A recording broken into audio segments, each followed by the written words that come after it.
Praise God for this wonderful opportunity which God has given to me. I thank God for all His benefits and goodness in my life. This holy worship is a great blessing to me and all of us.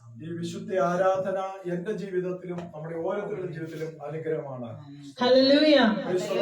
Also, I want to greet all the people, those who are watching me on online.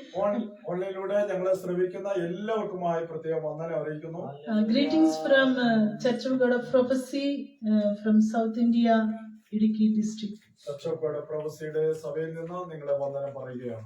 Hallelujah. For the short meditation, I would like to bring few thoughts from book of Ephesians chapter 5 verses 15 to 21.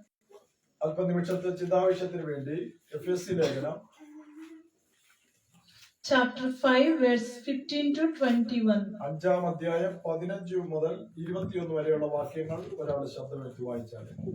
ആകയാൽ സൂക്ഷ്മത്തോടെ അജ്ഞാനികളായിട്ടല്ല ജ്ഞാനികളായിട്ടത്രേ നടപ്പാൻ നോക്കുവിൻ. ഇത് ദുഷ്കാലമാകയാൽ സമയം തക്കത്തിൽ ഉപയോഗിച്ചുകൊള്ളുവിൻ. ബുദ്ധിഹീനരാകാതെ കർത്താവിന്റെ ഇഷ്ടം ഇന്നതെന്ന് ഗ്രഹിച്ചുകൊള്ളുവിൻ. വീഞ്ഞു കുടിച്ച് മത്തരാകരുത്, അതിനാൽ ദുർനടപ്പ് ഉണ്ടാകുമല്ലോ. ആത്മാവ് നിറഞ്ഞവരായി സങ്കീർത്തനങ്ങളാലും സ്തുതികളാലും ആത്മീക ഗീതങ്ങളാലും തമ്മിൽ സംസാരിച്ചും നിങ്ങളുടെ ഹൃദയത്തിൽ കർത്താവിന് പാടിയും കീർത്തനം ചെയ്തും നമ്മുടെ കർത്താവായ യേശു ക്രിസ്തുവിന്റെ നാമത്തിൽ ദൈവവും പിതാവുമായവന് എല്ലായ്പ്പോഴും എല്ലാറ്റിനു വേണ്ടിയും സ്തോത്രം ചെയ്തുകൊള്ളുവിൻ. Amen. Hallelujah. Hallelujah. In the scriptures we can understand, especially verse 16 says, redeeming the time because the days are evil. പ്രത്യേകിച്ച് 16-ാം വാക്യത്തിൽ ഇങ്ങനെ കാണുന്നു, ഇത് ദുഷ്കാലമാകയാൽ സമയം തക്കത്തിൽ ഉപയോഗിച്ചുകൊള്ളുവിൻ. Given to church how to use this time. സഭയ്ക്ക് സമയം എങ്ങനെ ഉപയോഗിക്കണമെന്ന് പരിശുദ്ധാത്മാവ് ഇവിടെ പഠിപ്പിക്കുക. Because these are the days very evil. കാരണം ഇതൊരു ദുഷ്കാലമാണ്. No, many things are happening. അതുകൊണ്ട് പരിശുദ്ധാത്മാവ് ദൈവസഭയോട് പറയുകയാണ്, ഈ സമയത്തെ കുറിച്ച് നമ്മൾ ബോധമുള്ളവരായി തീരണം. So how to use these days to be aware, and we have to be faithful to God. ഈ സമയത്തിൽ എങ്ങനെയാണ് നമ്മൾ ശ്രദ്ധാലുക്കളായി പരിശുദ്ധാത്മാവ് വ്യക്തമായി എന്നെ പഠിപ്പിക്കുവാനിടയായിത്തീർന്നു ഈ 5 കാര്യങ്ങൾ. We can see verse 18. 18-ാം വാക്യം ഇങ്ങനെ വായിക്കുന്നു, അതിനാൽ വീഞ്ഞു കുടിച്ച് മത്തരാകരുത്, അതിനാൽ ദുർനടപ്പുണ്ടാകുമല്ലോ. Okay. Understand പറയുന്നത് ബുദ്ധിഹീനരാകാതെ കർത്താവിന്റെ ഇഷ്ടം ഇന്നതെന്ന് ഗ്രഹിച്ചുകൊള്ളി. So Spirit of God is saying that do not be foolish. നമ്മൾ ബുദ്ധിഹീനരാകല്ലെന്ന് പരിശുദ്ധാത്മാവ് പറയുന്നു. It means unwise. ബുദ്ധിയില്ലാത്തവരായി തീരില്ല. Because many times we may be unwise in our life. പലപ്പോഴും ബുദ്ധിഹീനത ഉണ്ടാകാറുണ്ട്. Even though we are called children of God, sometimes we may be acting like a fools. നമ്മൾ ദൈവമക്കളാണ് എങ്കിലും ചില സമയങ്ങളിലൊക്കെ നമ്മൾ ബുദ്ധിയില്ലാതെ പ്രവർത്തിക്കുന്നുണ്ട്. So that the Spirit of God is saying that be wise in your character. When we look into the Word of God, there are many people who became fools and they came out from the will of God. നമുക്കറിയാം അനേക ആളുകൾ ദൈവഹിതത്തിന് വെളിയിൽ അല്ലെങ്കിൽ ദൈവഹിതമല്ലാതെ പ്രവർത്തിക്കുന്നതായി കാണാം.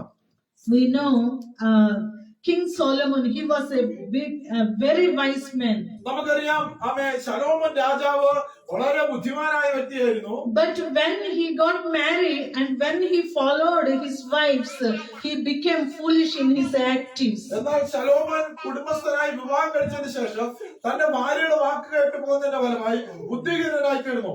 He forgot the will of God and he became an idol worshipper and he lost the presence of God. ദൈവത്തിന്റെ ഹിതം താൻ അത് തിരസ്കരിക്കുകയും വിഗ്രഹങ്ങളെ ആരാധിക്കുന്നതിലേക്ക് താല്പര്യം ചെയ്തു. See how much faithful people, even they were fallen in the darkness.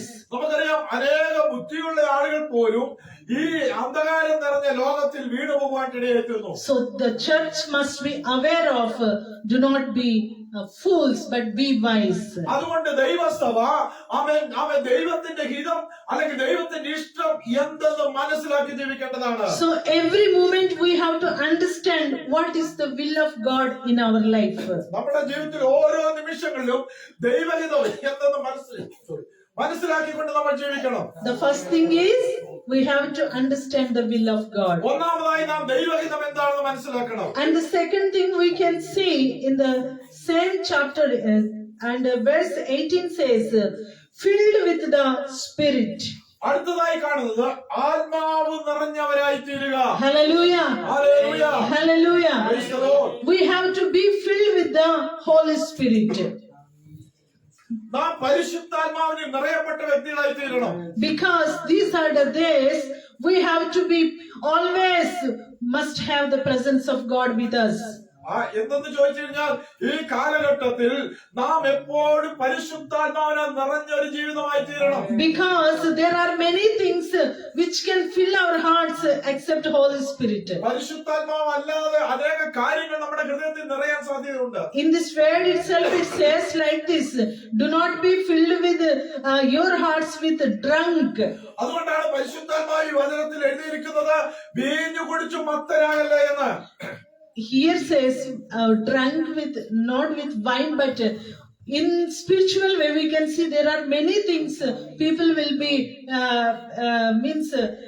their minds off.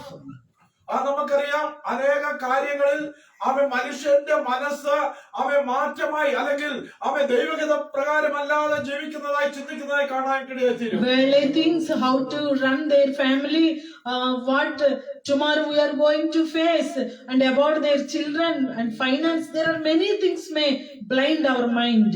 നമുക്കറിയാം നമ്മുടെ മനസ്സിൽ അനേക കാര്യങ്ങൾ കടന്നുകൂടാറുണ്ട്. നമ്മുടെ മക്കളെ പറ്റി നമ്മുടെ ആവശ്യങ്ങളെ പറ്റി തുടങ്ങി അനേക ആവശ്യങ്ങൾ നമ്മുടെ മനസ്സിൽ നിറയും. So that our minds cannot be filled with the Holy Spirit, but it may fill with different things. അതുകൊണ്ട് പരിശുദ്ധാത്മാവിനാൽ നമ്മുടെ ഹൃദയം നിറയാതെ മറ്റനേക കാര്യങ്ങൾ കൊണ്ട് നിറഞ്ഞിരിക്കുന്നതെ കാണാം. So Spirit of God says these days we must be filled with the power of the Holy Spirit. അതുകൊണ്ടാണ് ദൈവത്തിന്റെ വചനം പറയുന്നത് നമ്മൾ പരിശുദ്ധാത്മാവിനോ നിറയപ്പെട്ടവരായി തീരണം. എല്ലാവരും കരങ്ങളെടുത്ത് സ്തോത്രം ചെയ്താട്ടെ. Hallelujah. I will be closing very soon. So the second point, we must be filled with the Holy Spirit. രണ്ടാമതായി നമ്മൾ കണ്ടത് നമ്മൾ പരിശുദ്ധാത്മാവിനെ നിറയപ്പെട്ടവരായി തീരണമെന്ന്. And the third thing we must do in our life, speaking to one another in psalms and hymns and spiritual songs, singing and making melody in your heart to the Lord. 19-ാം വാക്യത്തിൽ മൂന്നാമത്തെ കാര്യം ഇവിടെ കാണുവാനിടയായിരുന്നു. സങ്കീർത്തനങ്ങളാലും സ്തുതികളാലും ആത്മീയ ഗീതങ്ങളാലും തമ്മിൽ സംസാരിച്ചു നിങ്ങളുടെ ഹൃദയം കർത്താവിന് പാടിയും കീർത്തനം ചെയ്യുവീൻ. We have to be praise our God always. നമ്മുടെ ദൈവത്തെ എപ്പോഴും നമ്മൾ സ്തുതിച്ചുകൊണ്ടിരിക്കണം. The third thing is we have to praise God every moment in our life. മൂന്നാമത്തേതായി കാണുന്നത് നമ്മൾ ദൈവത്തെ എപ്പോഴും with songs and hymns and another things, spiritual songs. Again, Spirit of God says. എങ്ങനെയാണ് ദൈവത്തെ സ്തുതിക്കേണ്ടത് ഇവിടെ കാണുന്നു. 19-ാം വാക്യത്തിൽ സങ്കീർത്തനങ്ങളാലും സ്തുതികളാലും ആത്മീയ ഗീതങ്ങളാലുമാണ് ദൈവത്തെ സ്തുതിക്കേണ്ടത്. We have to make melody. ഈ കാര്യങ്ങൾ നമ്മുടെ ഹൃദയത്തിൽ ഉണ്ടായിരിക്കണമെന്ന് പരിശുദ്ധാത്മാവ്. So the third thing we must do always, we have to praise God. മൂന്നാമതായി നമ്മൾ കണ്ടത് നമ്മൾ ദൈവത്തെ സ്തുതിക്കുന്നവരായി തീരണമെന്നാണ്. The fourth thing the word of God says, verse 20, giving thanks, all have to give thanks to God. നമ്മുടെ ജീവിതത്തിൽ എന്തൊക്കെ ഭവിച്ചാലും അത് ദൈവം അറിഞ്ഞുകൊണ്ടാണ്, അത് ദൈവഹിത പ്രകാരമാണ്. We have to give thanks to God in the name of Jesus Christ.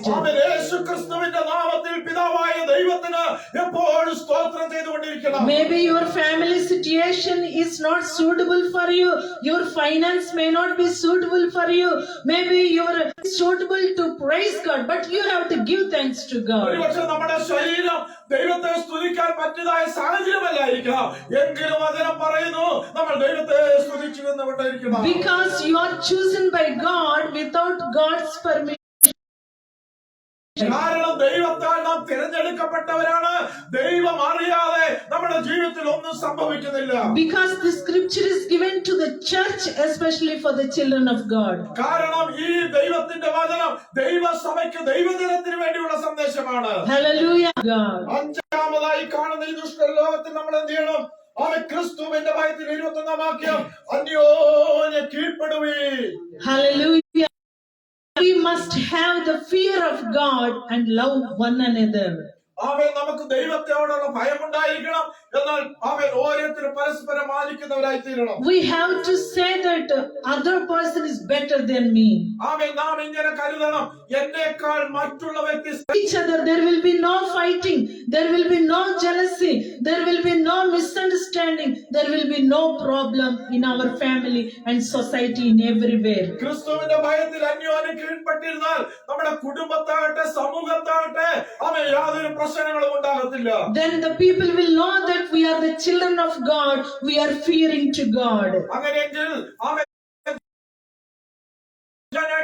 നമ്മൾ യഥാർത്ഥ ദൈവമക്കളെന്ന്, And our life will reveal that we are the children of God. നമ്മുടെ ജീവിതം ഒരു ദൈവവേദന വെളിപ്പാട് അവൻ മറ്റുള്ളവർക്ക് ഉണ്ടാകും. So no, it is not important always praying and showing to others, but fear of God. അതുകൊണ്ട് ക്രിസ്തുവിന്റെ ഭയത്തിൽ അന്യോന്യം കീഴ്പ്പെട്ടിരിക്കണം. So these are the 5 things the Spirit of God given to the church these days.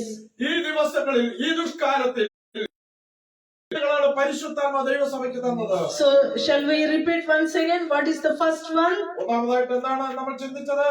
Understand the will of God. ദൈവത്തിന്റെ ഹിതം എന്ന് തിരിച്ചറിയണം. And the second thing, be filled with the Holy Spirit. പരിശുദ്ധാത്മാവിനാൽ നിറയുക. And the third thing is give